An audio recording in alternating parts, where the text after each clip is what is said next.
First of all, will you tell me your name and position at UH? Sure. My name is Brandon Rottinghaus, and I'm a professor of political science here in the Department of Political Science at the University of Houston.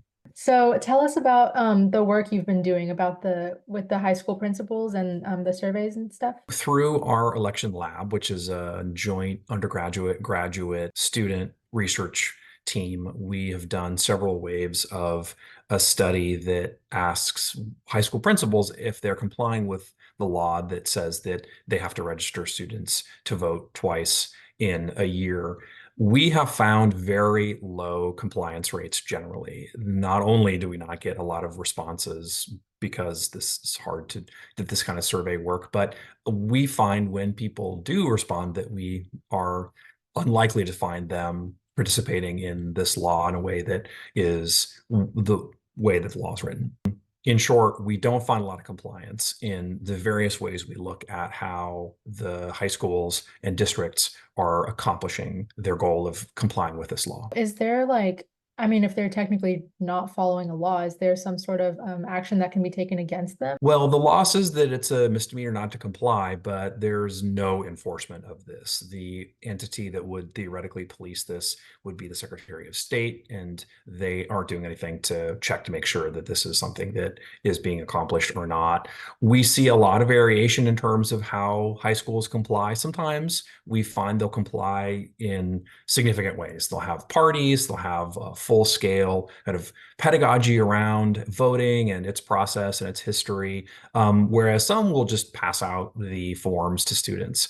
The compliance in the law lets them do very little to effectively join the law and comply with it. But we're seeing some school districts that do a lot more than others in terms of getting their students really engaged in the process and then getting them registered to vote. Are you allowed to disclose which districts have the highest compliance? Well, what we found was that basically the school districts that tended to be larger were the ones that were more compliant. This tended to be places that had more money. And the reason that's important is that they have staff they can devote to this. The best practices we found have been that these districts have basically found a point person on the ground whose responsibility it was to make sure that the district and its schools were compliant. That's something that mostly large schools have the capacity to do. Smaller schools, especially schools in rural areas, just have a lot less ability to be able to direct funding in that way. And so the compliance rates are a little lower. Does there tend to be a correlation between the districts that do this and voter turnout in general, especially among younger people? Yeah, that's a really good question. We haven't looked at that specifically, but other people have. And what they found is that there is a relationship between the likelihood of turnout and the voter registration habits of schools. It's worth noting that this is a significant number of students in a lot of these communities. Statewide, you're talking about, hundreds of thousands of students every year who are going to be eligible to vote, and having them participate is really important. That's a significant number of voters, enough really to swing an election statewide. So making Yeah. sure that people are registered and complying with this law could really make a big difference in terms of the bottom line. So when did you start doing this research and why? What exactly motivated you? 2019, I think, was the first time we did this research. We got interested because we had several students who had been involved in these efforts, and they wanted to know more about what that looked like across the state and whether or not there were other school districts that were doing similar things. What we ended up finding was that a lot of school districts just weren't complying, period, which is lamentable, but also useful as a starting point, because now we can figure out kind of if people aren't complying, generally speaking, who's not complying. And then from there, we can use that as a stepping stone to try to encourage people to participate in that process, which can be done in all kinds of creative ways. What's been most surprising in your results and what has been exactly what you expected? The most surprising thing is just the low likelihood of compliance. We see a lot of schools that just don't do anything on this because they simply don't know about the law. That's obviously lamentable. You'd love to see this law be more publicized. You'd like to see at least some reporting as part of those requirements. Although we are seeing some schools, which is sort of surprising, just go all out. They have a full all-day party. They make it a big event. They bring in speakers. They'll have all kinds of publicity around it. They'll have a teaching moment effectively around this. So there's schools that do a tremendous amount of work on this, really engaging students. And then there's some who do very little. And I think that if we had a way to enforce these laws, then there'd be more opportunities for students to really engage in this process, which is so critical for them to be a part of. It really does, I think, rely on people who are really energetic about this to enforce it. Generally speaking, we're finding that school districts don't make it a big priority. Schools themselves are so preoccupied with 100 other things, understandably, to focus on this. So it really does take some local kind of entrepreneurs to really make this happen. Either a student group who's really engaged, a teacher who just loves this stuff, or an outside organization. Sometimes they'll come in and do some work to help get things organized. So there are lots of ways to the waterfall here. And I think that there's no cap on the creativity that can be brought to doing this and making schools comply with this law. So what do you hope to do with this research? Like, what are your next steps? We're hoping that people will see that the law in effect is not being complied with and that the legislature will do something about it. One option is that they put a little bit more teeth behind this, that they require some additional reporting.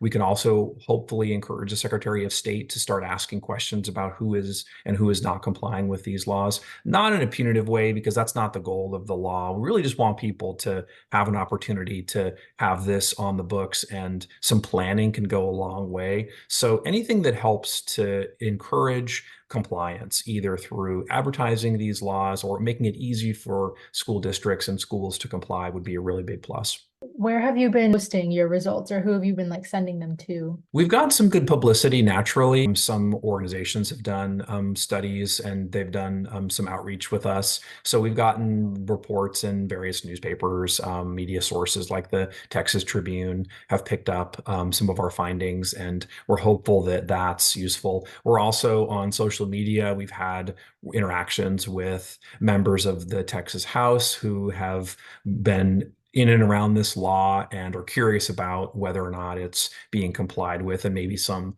opportunities to fix it down the road.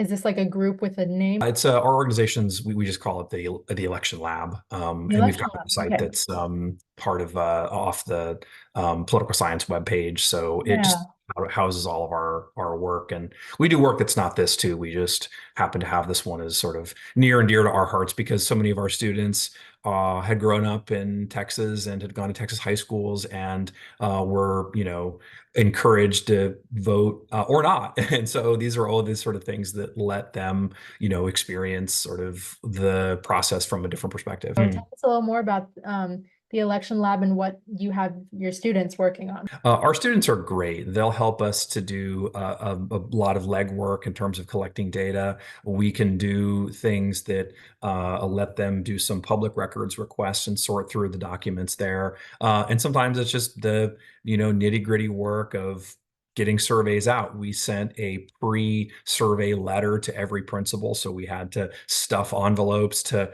all 3,000, public schools, which took a lot of time and a lot of energy. But when we can kind of collectively do it, and when it's for this great cause, it's something that people generally like. Plus, we have pizza and have fun, and it's definitely more than just a kind of dry seminar. It lets people really engage in something that they care about and study it from this very scientific perspective. And that's great experience for them too. So did you grow up in Texas? Did you go to a Texas high school? And did they have were they more hands-on with the voting or less? Yes, yes, and I don't remember.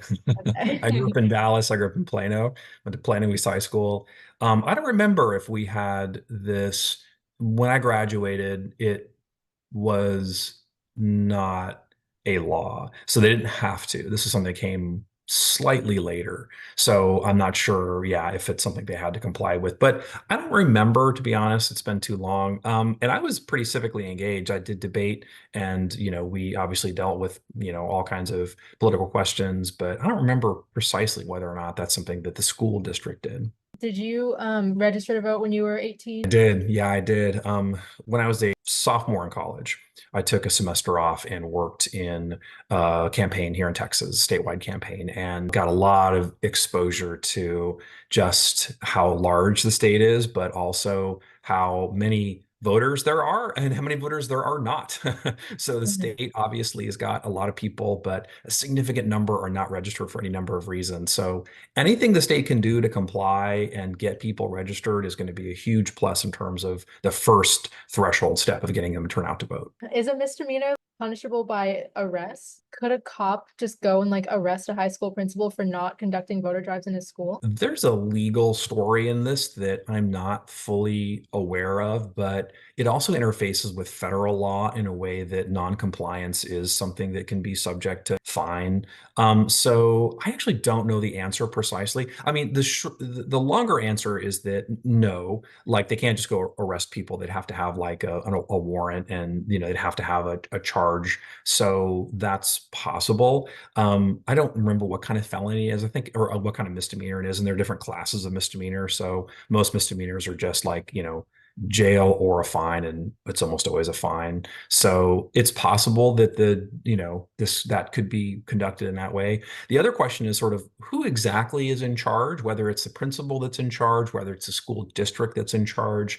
What some attorneys have said to me is that really it's the school district that's the entity that would effectively be the conduit for facilitating this. So they're really the ones technically to blame, even though on the ground, of course, principals have to do the actual work, or they can have it delegated to somebody else. So how do you feel organizations like Youth Do Vote can help you in your research or in general help high school voter registration? Best and easiest way to get people involved in the process is to make sure that they can participate by voting. And that's about registering people to vote. It's a little bit challenging to register people to vote in Texas. You have to meet the standards that the counties require. You have to live in that county and you have to become a registrar. So these are things that make it a bit of a burden, but it's so important. So really just sticking to it, having that grit to go out there and talk to people and break the ice with a stranger and talk about politics is such a hard thing, but it's so critically important. And there really, in this context, is not a better way to do it. You really just have to do the heavy lifting kind of person by person. Have you partnered with other organizations before now to, help expand your reach? We don't do any advocacy. We just study the phenomenon, and we can offer ideas about how compliance can work and maybe some best practices, but we don't offer, the kind of on the ground help that organizations do. That's what the organizations are best equipped to do, and they have the relationships in the communities to make these things happen. We just study the phenomenon and hope that people can see where there are issues they want to deal with and then go deal with them. How long have you been doing this research? Well, the election lab has been working since about 2018, and we've done this work, I think, starting in 2019. We generally have like one project per year that we focus on, and then typically, kind of follow that through for about a year, sometimes a little bit more. This has been a project that's ongoing, so we're kind of in waves doing this in different capacities, studying the phenomenon from different ways. We've done surveys by mail, we've done surveys online, we've done open records requests, public records requests, where we can get information from districts about their compliance. So we've done this in a bunch of different ways that helps us to diversify how we study it. But the conclusion is sadly almost always the same, and that's that, generally speaking, a lot of schools are not complying when they should. Is this like a class that students can take, or is it like an organization to join outside of class? Oh, it's not a class as such. We have thought about making it as part of a class. I think at some point we will, but at this point it's just sort of separate from that. I usually have like a call at the beginning of the academic year, and we have an application process, and then we review those, and then have a small group of people that we work with from that. What's like the commitment? It depends a little bit. Some years the amount of work is more than others. We usually break it up into pieces so that nobody has too much to do. Obviously, everybody's really busy, but some people really get into it and want to do a lot more. And definitely there's always more to be done. So we see some students doing a lot more and some students doing a lot less. Generally speaking, we ask for about an hour or so per week. Some weeks a little more, some weeks a little bit less. And you only accept UH students in the election lab? Correct.